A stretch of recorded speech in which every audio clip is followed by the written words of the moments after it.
Ya, kami akhirnya tergiring untuk melakukan hak jawab ya, karena merespon somasi itu kan melalui pers conference ya, maka pasti disampaikan kepada media dan kepada publik. Maka untuk meluruskan pernyataan-pernyataan yang perlu kami luruskan, maka kami coba memberikan hak jawab pada hari ini. Jadi yang pertama, pers release atau konferensi pers itu adalah menjadi bagian hak dari Pak Dr. Toga yang mendampingi kliennya di Jakarta. Tetapi dalam pernyataan-pernyataan itu yang perlu kami luruskan supaya tidak menjadi konsumsi publik sesuatu yang bersifat tidak mengandung nilai kebenaran. Ya, terhadap satu sikap yang dilakukan oleh di Jakarta yang kami anggap sudah melakukan semacam framing yang dapat menjatuhkan harkat dan martabat klien kami, Novianti Pratiwi, sehingga sebelum melakukan pelaporan kami melayangkan terlebih dahulu surat somasi pada 10 hari yang lalu. Nah, di dalam posisi kami mengirim somasi, kami sudah melakukan gelar perkara di Polda Metro Jaya berkaitan dengan unsur-unsur apa yang bisa disematkan atau dikenakan kepada yang bersangkutan yang bernama Dirje Martah gitu ya, begitu.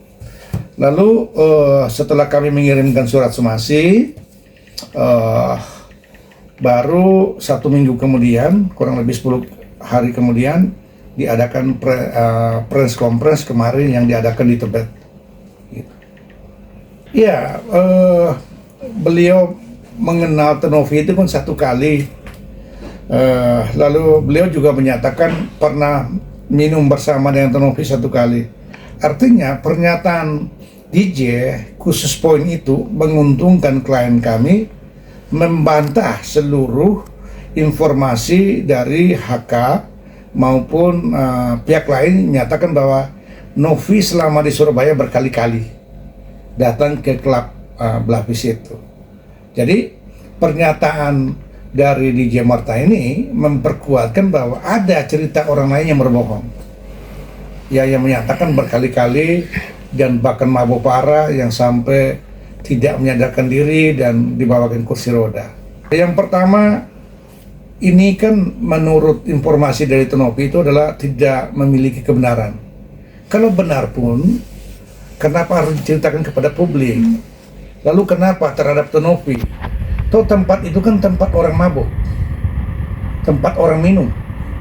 Dan saya yakin ada ribuan yang melakukan kunjungan kepada klub itu. Karena apa? Mengarahkan kepada Tenovi. Dan inilah sampai hari ini kami tidak menemukan atau menjumpai sama sekali tentang motif. Apakah sakit hati, apakah dendam, ataukah memang ada orang-orang tertentu yang menginginkan menjatuhkan harkat dan martabat Tenovi. Kalau mereka menceritakan seluruh bahwa ini loh ada video orang yang pengunjung A, B, C, D, D. Termasuk juga ada satu artis yang terkenal kan, yang juga berkunjung di situ, misalnya Inul. Apakah ada dokumentasinya terhadap para pengunjung? Nah, kenapa hanya ada Tenovi? Ini kalau ada. Kalau tidak ada, berarti kan ada menyampaikan informasi yang sangat mengandung unsur kebohongan atau hoax gitu.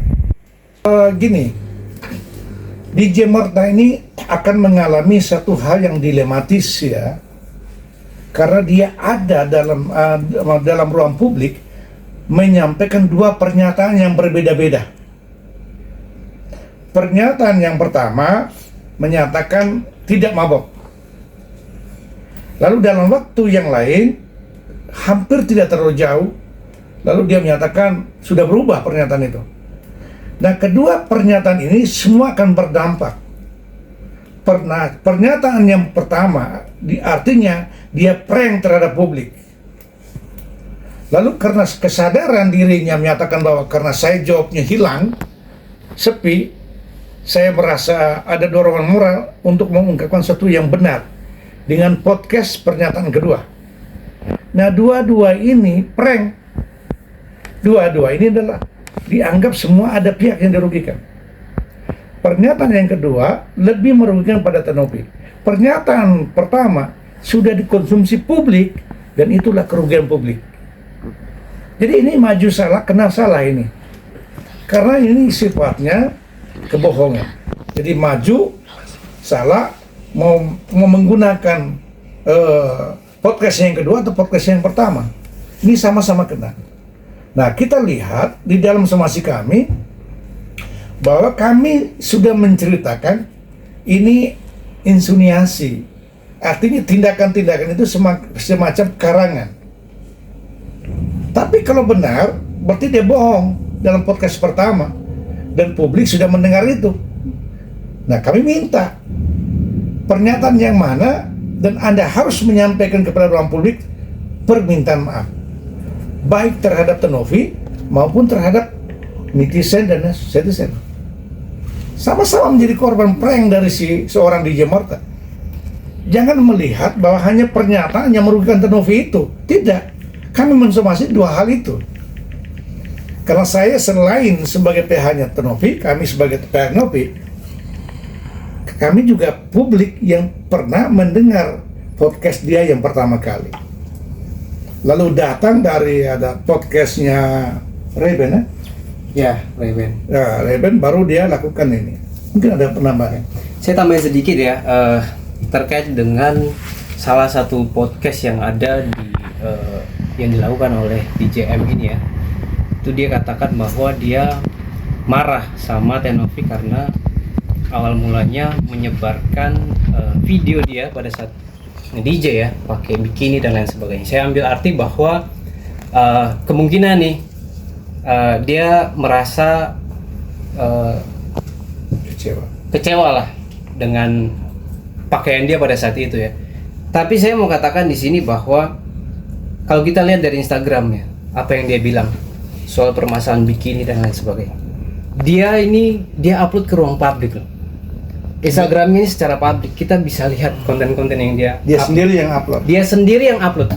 Jadi kalau dia bilang dia marah sama Tanovi karena upload dia nge-DJ, ya silakan teman-teman publik bisa lihat, buka Instagramnya, lihat konten yang dia upload itu kayak apa. Jadi kalau dia beralasan kayak gitu, saya itu nggak logis ya. Dan kalaupun dia bilang kalau Tanovi mabok dan lain sebagainya, seperti tadi Pak Nyoman bilang, kita ini nggak menemukan motifnya. Sementara saya sendiri pun saya bingung motifnya ini apa untuk menjatuhkan Tanovi sendiri ya. Kalaupun betul Tanovi pada saat mabuk dan dia tidak menginginkan fotonya tersebar, itu hak dia ya, itu merupakan hak dia pribadi. Jadi terserah dia punya anak asuh ya, dia punya anak-anak, punya ODGJ, jejak digital itu ada. Jadi kalau dia tidak ingin itu ada di jejak digital, ya itu hak dia gitu. Jadi kalaupun memang dia suka mabuk dan lain sebagainya, terus apa urusannya gitu loh. Ya. Itu aja dari saya. Ya. Jelas, artinya gini, apapun yang dilakukan oleh DJ Marta, HK, dan kawan-kawan itu pasti berdampak kepada citra dan harkat martabat nama baik. Lalu apa motivasinya yang ingin membuka aib seseorang? Ini kan pertanyaan yang mendasar. Lalu apakah Novi mengklaim dirinya orang suci sehingga perlu dibantahkan pernyataan Tanovi itu dengan membuka kebenaran-kebenaran fakta? Kan tidak. Misalnya yang disampaikan oleh Dr. Togar, kan seorang DJ Marta ini kan mengungkapkan satu kebenaran. Siapa yang suruh mengungkap satu kebenaran? Apa kebutuhan polisi atau kebutuhan penyidik yang dia harus menyampaikan kebenaran? Apapun itu pernyataan benar dan tidak layak disampaikan kepada ruang publik. Maka untuk DJ Marta kami bisa menemukan motifnya. Motif perubahan pernyataan pertama dan pernyataan kedua karena dia kecewa terhadap Tanovi, di mana dirinya meng-WA Tanovi tidak membalas karena Tanovi sedang konsentrasi ibadah umroh di Tanah Suci. Disitulah dia mengancam akan melakukan podcast kembali. Itu motifnya. Artinya di sini pernyataan perubahan dari pertama ke kedua itu berdasarkan sentimental. Publik bisa menilai. Karena kebencian itu muncul dalam diri orang, lalu orang itu bisa mengubah pernyataan baik menjadi buruk. Lalu kami juga mempunyai bukti ada penerimaan uang. Dia mengirimkan rekening. Kami belum menemukan apakah dia meminta atau tidak, tetapi Tenovi mengirimkan 3 juta seperti apa yang dikatakan. Bahwa memang ada uang itu 3 juta yang dikirimkan oleh Tenovi, tetapi sama sekali Tenovi tidak berhubungan langsung dengan DJ Marta, tapi melalui Gary yang pada saat itu mendampingi Tenovi. Jadi sama sekali bahwa uang itu tidak bermaksud untuk mempengaruhi pernyataan dia yang benar jadi salah. Tidak sama sekali. Tidak ada kami ketemukan bukti apapun di situ. Ya begini. Bukti tentang seringnya di klub. Bukti ada video shoot. Ya, yang disampaikan oleh HK berkali-kali. Apapun ini tetap juga akan menjadi masalah hukum. Bukti ini ada, artinya ada orang yang memproduksikan hal-hal yang bersifat pornografi, itu kena undang-undang pornografi. Lalu kalau bukti ini disebarluaskan, kena undang-undang ITE. Kalaupun bukti ini hanya ngarang alias omong kosong, dipastikan ini adalah berita hoax yang mencemarkan nama baik, yang mengandung unsur pasal 310, pasal 311. Jadi kasus ini ada unsurnya, tidak ada unsur hukumnya. Makanya surat kami itu bermaksud untuk memancing. Balas surat itu, buktikan pernyataan itu, supaya kami tidak bisa membantah bahwa ini adalah kebenaran. Tetapi kami akan mempersoalkan kenapa diproduksi. Karena di dalam undang-undang pornografi, ya, nomor 44 tahun 2008 itu sudah sangat jelas, yang memproduksi, membuat, memperbanyak, menggandakan, menyebarluaskan, menyiarkan, mengimpor, mengekspor, menawarkan, memperjualbelikan, dan mempertontonkan. Kan mempertontonkan, panggil satu orang nonton, panggil satu orang lagi nonton, panggil ini nonton. Kok ini artinya ada produksi di situ yang ilegal, lalu dijadikan nonton, unsur-unsur terpenuhi itu semua. Dan kasus ini seperti ada mantan PH kami bahwa kasus remeh-temeh, ini bukan remeh-temeh. Ini kasus yang sangat serius, teman-teman media. Kasus tidak sekedar hanya pencemaran nama baik, tapi ada dugaan memproduksikan tentang pornografi secara ilegal. Ini hal yang sangat substansial, bukan remeh-temeh. Kalau begini, ya Novi mungkin saja menjadi korban yang pertama. Dan korban yang lain yang belum terungkap ini adalah semua pengunjung di kafe itu, di klub itu. Apakah begitu? Ini kan dugaan kita ya. Ini kalau benar bermasalah. Kalau tidak ada rekaman video siur itu juga bermasalah. Nah, kembali kepada DJ Marta, bahwa pasca somasi kami menimbulkan dirinya ketakutan. Ya, pertanyaan itu tadi ya.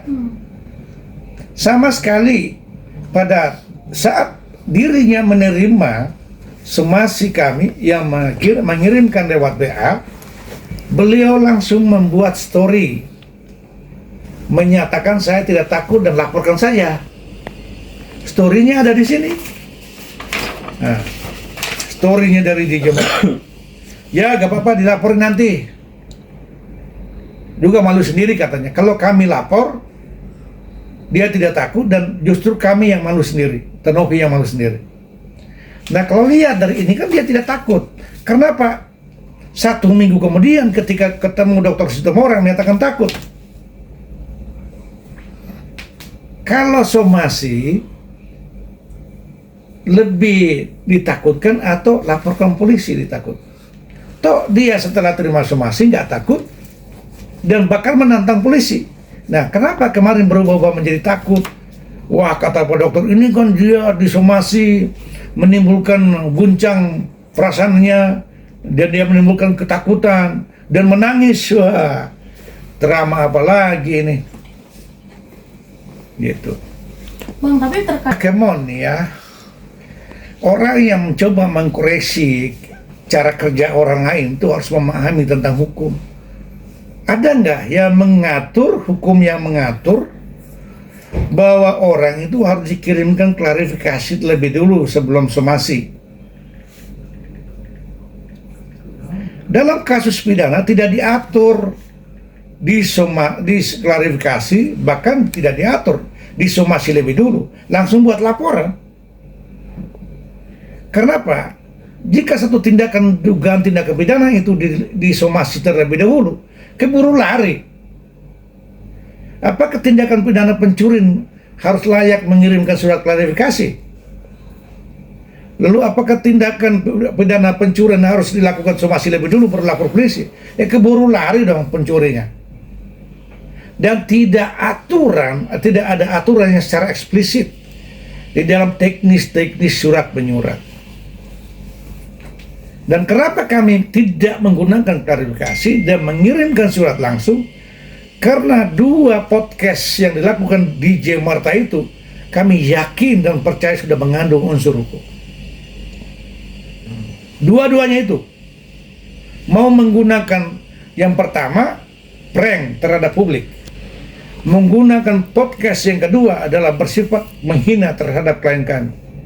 Makanya tidak perlu kami klarifikasi, karena kami menggunakan 2 rekaman itu menjadi parameter kami sebagai bukti bahwa sudah ada dugaan tindakan pencemaran nama baik, menjatuhkan harkat martabat, dan menciptakan berita bohong. Ya buat apa lagi klarifikasi kan? Sudah cukup itu menurut kami.